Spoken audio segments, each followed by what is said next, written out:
¿Qué tal? Nuevamente bienvenidos a este canal de videos de YouTube que está a cargo del Cuerpo Académico de Cultura y Personalidad de esta Facultad de Ciencias de la Conducta de la Universidad Autónoma del Estado de México. En esta ocasión para mí es un gran honor y me genera un gran gusto recibir a uno de nuestros catedráticos más avesados en el tema de la psicología política y la psicología social.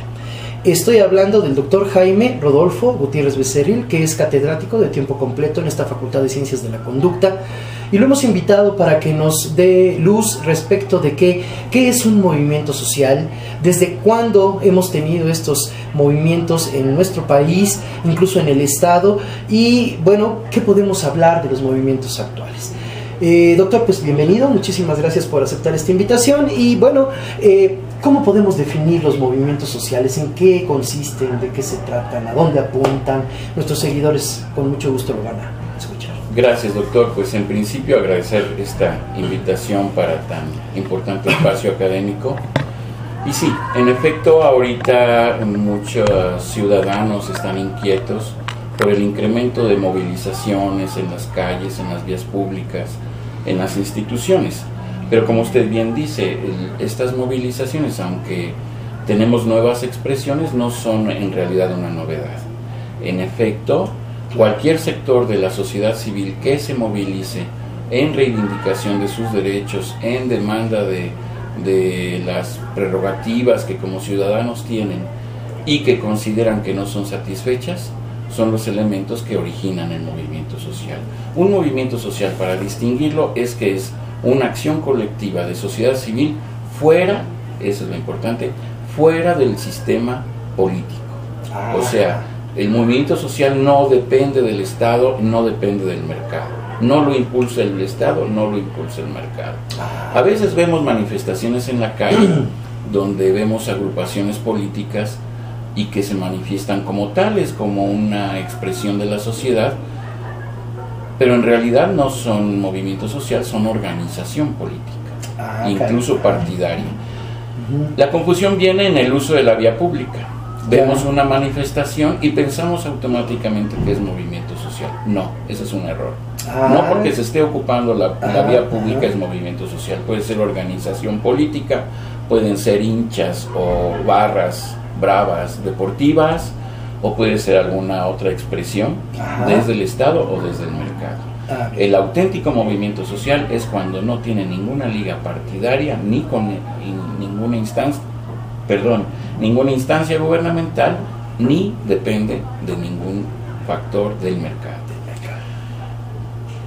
Ahora bien, ¿cómo es que señoras, muchachos, jóvenes, ancianos se asolean, arriesgan su seguridad en la vía pública para manifestar una inquietud? Bien, ahí nos ayuda mucho la teoría del análisis de los marcos de acción colectiva con Snow y Gamson desde los 80s y los 90s, en donde ellos nos explican que hay tres marcos de acción colectiva para que se dé un movimiento social. Uno, el marco de injusticia.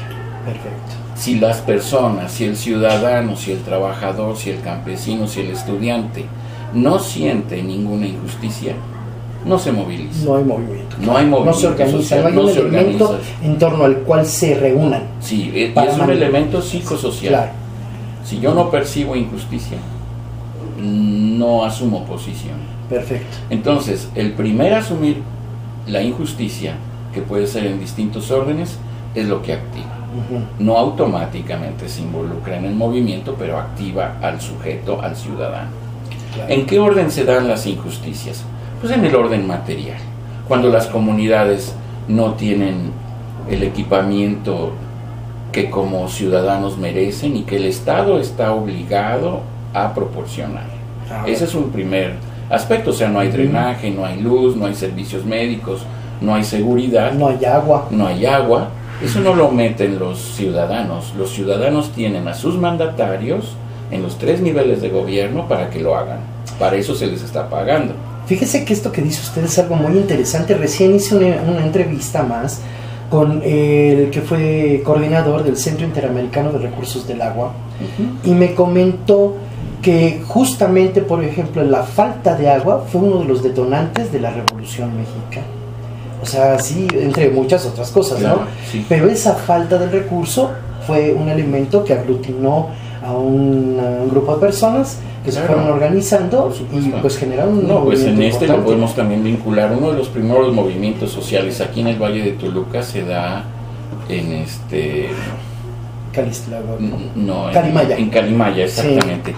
En Calimaya, eso nos remonta al siglo XIX, segunda mitad, 1880 y tantos, en donde se decreta y viene la nueva ley sobre tierras y aguas. Entonces hay una nueva organización, ya se supera o ya no van a estar lo que se llamó las repúblicas de indios, donde la corona tenía acuerdos con los asentamientos campesinos para el disfrute de tierras y aguas. O sea que las haciendas bueno, pues sí, los conquistadores que después detentan las haciendas, o de donde van a generar las haciendas, pues tienen una coexistencia, digamos, pacífica con los sectores comunitarios. Se les respeta sus autoridades y se les respeta el uso de tierra y agua. Pero ya con lo que se llama la segunda independencia o la República Renovada en el periodo del presidente Juárez, se expiden las nuevas leyes de tierras y aguas y entonces esto cambia. Y es cuando comienzan a haber movilizaciones de comunidades, como yo decía, en la que menciono, en donde por desviar el curso del río se da un primer conflicto, digamos, de los primeros movimientos sociales aquí en el valle. Fíjese qué interesante. Pero quisiera regresar a lo que estaba diciendo, que se me hace de verdad muy importante. La injusticia, entonces, es uno de los primeros detonantes. Si no se siente la injusticia, no hay nada. ¿Cuál es el siguiente? Bien. Ahora, injusticia en el orden material, decíamos, sí, pero también puede haber una injusticia en el orden subjetivo o de la exclusión social, que es cuando las personas son ninguneadas, cuando son discriminadas, desplazadas, y que en su integridad personal sienten la ofensa o sienten la injusticia, por ser de un color, por ser homosexual, por ser indígena, por ser mujer. Y con ese motivo es suficiente para ser discriminados. Y entonces ellos pueden sentir que eso es injusto. Si sienten que es injusto, se pueden activar. Ahora bien, como estamos en este aspecto de percepción y de cómo yo vivo la situación o la orden o la disposición o la ley o la circunstancia dada, si afecta o no mis derechos o afecta o no mi dignidad, cuando hay esta afectación, cuando hay esta recepción y percepción de la injusticia, entonces se suma otro elemento que es la ira. La ira. Porque es indigno el trato, porque es indigna la marginación, porque es indigno el asesinato, porque es indigno la desaparición forzada. Y entonces eso suma la ira de la comunidad. Y en efecto, la ira ya en comunidad puede desbordar, puede tomar otras causas, pero también va a ser un motor motivacional para mantener el movimiento. Porque si no da. O sea, algo me afecta, pero no me indigna, no me molesta, pues lo aguanto. Pero habrá quien no aguanta. O lo acepta, ¿verdad? Abiertamente, o lo rechaza abiertamente con gusto y sin queja y se acaba el problema. Pero cuando va a estar sufriendo la marginación. Igual, pero hay quien lo acepta, ¿no? O sea, se asume y se acaba el problema. Pero cuando se tolera o se trata de controlar y se enfrenta a uno, sí puede generar ira precisamente. Y ese es el motor de los movimientos. La ira, desde la propuesta de la teoría de la paz y equilibrio, nosotros decimos que el odio es aquello que se siente cuando uno ubica lo que le estorba para poder vivir justamente o feliz. La ira es una de las formas del odio. Y entonces hay algo que le estorba y por eso reacciona. Sí, y en este sentido es constructivo, porque es defensivo, es para sobrevivir. Si no, entonces el poder, digamos, autoritario o el poder criminal, pues arrasa porque no hay ira, no hay defensa, no hay nada. Y la ira es una defensa comunitaria. La indignación. Por eso incluso fue el movimiento mundial, la indignación, el movimiento de los indignados. La indignación tiene ira. ¿Dónde se gestó este movimiento? En Seattle, Estados Unidos, en los años de los 90, ¿no? Como una respuesta justamente contra los poderes económicos en Wall Street, en donde los simples ciudadanos bloquean, ocupan la calle y hacen la actividad de ocupa y de indignación a nivel mundial, pero empieza ahí. Claro, con el impulso del EZLN, porque lo primero de donde los ocupas toman posición o toman base es con el ejemplo del Ejército Zapatista de Liberación Nacional. Mira nada más qué cosa más importante y muchas veces hasta desconocida, ¿eh? Y bueno, la injusticia, la ira, y si surge esto, ¿qué más sigue? Porque me dijo que eran 3, ¿no? Claro que sí. El segundo sería el segundo marco. Ahora, los autores dicen que se van alineando los marcos. Ahorita los estamos hablando por separado, sí, pero ya en la dinámica social hay que alinearlos. Esto es, si tuviéramos, la palabra lo dice, un marco, todos recordamos un marco de una fotografía. Sí. Bueno, quitemos la fotografía o pongámosle un papel translúcido y pongámosla en línea estos 3 marcos y entonces nos da una complejidad. Bien, sí. Entonces el segundo marco es la identidad. Identidad. En esta identidad también es muy psicosocial. Esto es, la comunidad, la persona, el colectivo, el sindicato, los ejidatarios, los estudiantes sienten la injusticia, protestan, sienten la ira, pero identifican o asumen que alguien es el responsable. Ah, bien. Y entonces, en el deslinde de quién es el responsable y quiénes somos los afectados, está la identidad. Ellos y nosotros. Ellos y nosotros, ellos claro. Y nosotros la identidad. Entonces, por lo general, ellos son las autoridades responsables, sí, que tienen que atender a la ciudadanía, pero que por negligencia, por corrupción, por omisión no lo hacen, o por incluso acciones contra la propia comunidad, puede darlo, eso no sería muy raro en México, pues se distingue claramente quiénes son ellos y quiénes son nosotros. Claro. Ellos son los que van a generar y mantener la injusticia que se percibe. Ojo que no estamos diciendo si es o no injusto. Ah, claro, sí. Ese es un aspecto así de se percibe, claro, así se percibe. Así por eso el gobierno se interpreta como algo negativo, como algo injusto. Sí, por eso el gobierno tiene que ser muy sensible, claro, y tener una política pública muy clara para entender estas percepciones de la ciudadanía y corregir donde deba corregirse la percepción. Y ahí se resuelve el problema. Maravilloso, porque eso ya es una alternativa de solución a la manifestación. Esa sería ahí se detiene todo. Claro, ahí cuando se atiende, convendría un diálogo, ¿no? Por muy supuesto. Abierto. Y generalmente los movimientos tienen una capacidad de diálogo y de interlocución. Eso, generalmente hay una comisión de negociación, una comisión de vocero, una comisión de difusión, qué sé yo, que generalmente articula un aspecto de diálogo con otros sectores y con el Estado o con quien deban hacerlo. Muy bien, y así la tercera comienza a resolver. Y la tercera se denomina capacidad de agencia. Capacidad de agencia. Que tiene que ver con estos procesos de interlocución, ¿no? Porque el movimiento no va a ser una manifestación en la punta del cerro donde nadie lo ve. Claro. No, la interlocución está en puntos críticos de ciudades, de pasos, de rutas o carreteras para ser atendidos.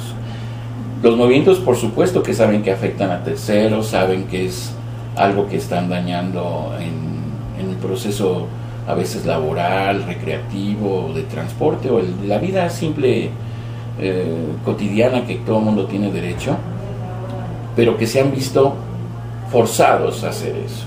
Ajá. Nadie quiere ir a arriesgar su seguridad en una marcha, que le avienten un camión encima, que le avienten Ajá. Entonces, por lo regular, habrá una capacidad de los movimientos de interlocución, ¿sí? Hay comisiones, o no sé, por ejemplo en Brasil, que es el ejemplo más acabado de movimiento social, con el movimiento de los trabajadores rurales sin tierra, MST, en Brasil. Ellos tienen una comisión de negociación siempre, pero son profesionales ya. O sea, el movimiento MST empieza en 1985 en el sur de Brasil y actualmente está en todos los estados de Brasil. De los 27 está como en 25, reivindicando la reforma agraria, o sea, el reparto de tierras, de latifundios muy extensos, improductivos. Claro. Entonces, el ejemplo a seguir en América Latina y en el mundo, y más acabado, es el MST en Brasil. Es donde los negociadores, tú los puedes ver en una capacidad dialógica y articulada social de maravilla. Y tienen otras secciones del movimiento, que es un movimiento tan fuerte que ya se ha ido institucionalizando. Tiene reconocimientos de la UNICEF por sus planteamientos de educación, tiene reconocimientos de la FAO por la producción agrícola, tienen el control del sistema más grande de cooperativas en América Latina, la CONCRAP. Oiga, doctor, Y todo eso fue un movimiento pero estos social. movimientos no se corre el riesgo de que se vuelvan instituciones. Sí, por eso digo, el MST está institucionalizado en ese sentido. Ajá. Muchas veces los movimientos se transforman en partidos políticos y en tendencias políticas, lo cual es normal. No, a veces las personas dicen, pero es que el movimiento se está desvirtuando porque empezó con una cosa y va en otro. No, esa es la progresión de los movimientos, porque coyunturalmente a veces un movimiento detona por un momento específico, pero trae una cauda interminable de agravios y los van a cobrar. Por eso hay que tener mucha sensibilidad ante las injusticias cotidianas, porque eso se va sumando y no sabemos cuándo y cómo detona socialmente. O sea, ¿se podría creer que estamos en una situación de crisis, no? Sí, por supuesto. Esto empieza desde los años 80 con el impulso del neoliberalismo en nuestros países, y que va a generar mucha resistencia popular, y es lo que estamos viviendo. Y algo que me ha sorprendido mucho es que no se olvidan muchos movimientos. Mire, por ejemplo, el movimiento del 68 se sigue, digamos que celebrando con luto, que quede claro. O sea, sí es un luto conmemorando. Sí, tal vez el término celebrando no aplicaba, pero bueno, es que yo soy ignorante. Una celebración luctuosa. Yo soy ignorante de estas temáticas, yo estoy en otra cosa, por eso, pero bueno, una celebración luctuosa y no se olvida, vaya, incluso uno de los slogans que se usan para referirse a ello, yo he escuchado que dicen 2 de octubre no se olvida, ¿no? Sí, por supuesto que el movimiento tuvo 6 puntos, ¿no? Los famosos 6 puntos que no se cumplieron. El primer punto es la libertad de los presos políticos, y hubo más presos políticos, correcto. Los 6 puntos no se cumplieron, no se lograron. La desaparición del cuerpo de granaderos, la indemnización a los muertos, la ubicación de los estudiantes desaparecidos, etcétera, no se logró. Pero ¿qué logró el movimiento del 68?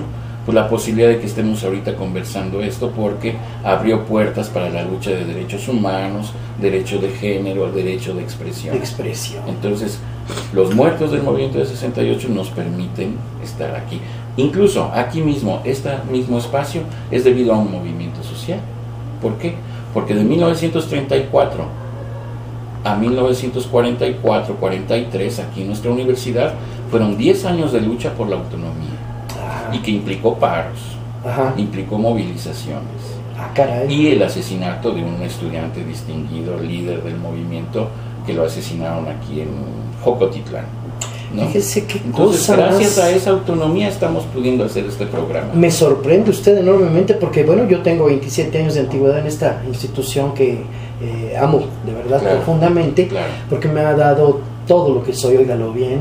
Bueno, mi formación fue en la UNAM, pero digo, estos datos yo no los conocía y me parecen por demás relevantes. O sea, que esto es producto de una lucha, de un movimiento. Y ahí está lo interesante, que los movimientos sociales generalmente quizás no triunfen inmediatamente, pero a la vuelta de los años sus planteamientos se hacen ley, incluso ley. Eso es lo increíble. Eso es lo increíble. La ley entonces ya tiene una influencia en el comportamiento humano cotidiano. Oiga, porque tenemos que regular el comportamiento. Doctor, por cuestiones de tiempo, váyame diciendo, por favor, del 68 a la fecha, ¿qué movimientos hemos tenido, aunque sea de manera así nada más mencionada? O sea, debe haber muchos, o los más relevantes que usted nos haga favor de comentarlos. Bueno, en esa línea es movimiento estudiantil, y el movimiento estudiantil, justamente en el marco del movimiento de 68, empieza el movimiento estudiantil en 66, con una organización de la Coordinadora Democrática Nacional de Estudiantes, que impulsan una marcha por la libertad en Michoacán, que llegaría a Morelia, ahorita no me acuerdo de dónde partió, y que es obstaculizada por el ejército. En ese primer movimiento se pide la libertad de los presos políticos, que ya había. ¿Cuáles son los presos políticos? Pues los presos políticos de otros movimientos de 1958, los ferrocarrileros y los médicos de 1966, ¿no? Que son brutalmente reprimidos y encarcelados sus líderes. Bueno, pues a ellos por ello se establece esta lucha de este primer movimiento en 66, y que después en 68 se recupera, ¿no? Termina el movimiento del 68, termina en enero, diciembre del propio 68, pero ante tal represión que hubo, digamos que se articulan dos grandes fuerzas. La primera, que son estudiantes y profesores que se van a ir a trabajar a fábricas, con campesinos, con obreros, en otras escuelas, a impulsar la democratización del país. Y por otro lado va a haber estudiantes, maestros y demás que toman las armas y hacen el movimiento revolucionario. Increíble. ¿Sí? Doctor, regálenme un segundo para hacer una pausa y claro, continuamos, doctor, por muchas favor. gracias. Entre 60s y 70s está el movimiento de autonomías y de democratización en nuestras universidades. Aunque el movimiento de autonomía, pues obviamente es desde los años 20 y concretamente en Córdoba, Argentina, que es donde detona la importancia de la participación de estudiantes, maestros en .mx, y reitero el agradecimiento para este distinguido espacio, este importante espacio comunicativo, y bueno, reconocer el esfuerzo del doctor Valdés en estas tareas. Pues muchísimas gracias. La Facultad de Ciencias de la Conducta, la Universidad Autónoma del Estado de México, al servicio de la comunidad de este México nuestro y, por qué no, de muchas otras partes del mundo, donde lo que se requiere ya es una vida más en paz o equilibrio, pero por favor no recurramos en la medida de nuestras posibilidades a la agresión y a la violencia, porque eso genera mayores niveles de agresión y violencia, y yo creo que ya es momento de tener alternativas mucho más inteligentes para reivindicar esta vida que tenemos, pero para solucionar, esta vida que tenemos y que de verdad nos está golpeando muy fuerte, no solo a los grupos, a las culturas, a las sociedades, sino también a los individuos. Y yo sí quiero un México en paz. Muchísimas gracias, doctor. De verdad le agradezco enormemente su atención. Y gracias. Y bueno, nos encontramos en la próxima. Muchas gracias por su atención.